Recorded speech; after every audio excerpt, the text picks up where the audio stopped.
Speaker, on behalf of the Joint Standing Committee on Treaties, I present the committee's report entitled Visit by the Joint Standing Committee on Treaties to India and Singapore, 10 to 16 December 2023, and I ask leave of the House to make a short statement in connection with the report.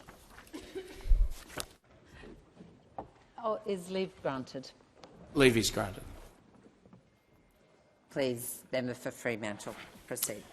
Deputy Speaker, it was a privilege to lead the delegation of the Joint Standing Committee on Treaties to India and Singapore in December last year, and to have as a member of that delegation my good friend, the member for Spence. Australia's engagement with the Indo-Pacific region, and certainly with those two nations, has grown substantially in recent years. They are relationships of great significance to Australia. Without doubt, a key theme of that growth has been the bilateral, regional and plurilateral treaties and agreements which Australia and Indo-Pacific nations have together forged. The delegation's visit to India and Singapore allowed members of the committee to discuss and examine firsthand the impacts of the various treaties and agreements which are shaping our engagement and collaboration.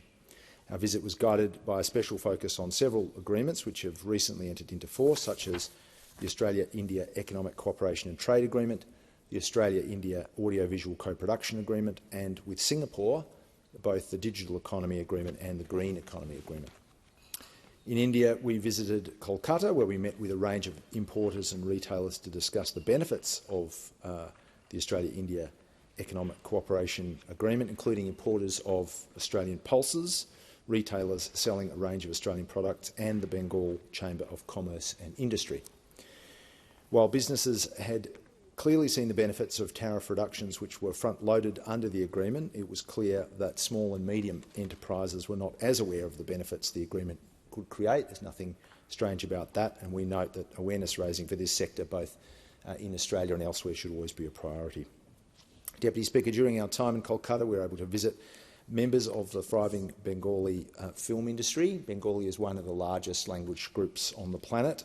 That industry is centred in the neighbourhood of Tollygunge and is known as Tollywood, as you might expect. We met with representatives of the local film industry. We were able to see a surprisingly tram-based tribute to Australian horror movies, while taking part in discussions about how the 2023 Audiovisual Co-Production Agreement enables greater co-investment, creative collaboration and broader cultural exchange between our two countries. Travelling to New Delhi, the delegation shifted focus to examine and discuss the significant tertiary education market opportunities that exist in India and the enormous potential growth in wine exports. As part of our time in Delhi, we very much valued meeting Mr Mahesh Jethmalani, a member of the Rajya Sabha, or Upper House, of the Indian Parliament, and we're fortunate to attend the first official public address by Australia's High Commissioner, Mr Philip Green, OAM, in which he spoke of maritime cooperation, two-way trade and investment in green energy transformation, as well as a range of focus areas for our burgeoning relationship with India. Deputy Speaker, Singapore and Australia have a deep and long-standing relationship which encompasses trade, education, arts, tourism, green energy, defence and security. Notably, last year marked 20 years since the Singapore-Australia Free Trade Agreement entered into force, and in that context it was very helpful to benefit from in-depth briefings with High Commissioner Alistair Cox in relation to the next stages of Australia and Singapore's comprehensive partnership.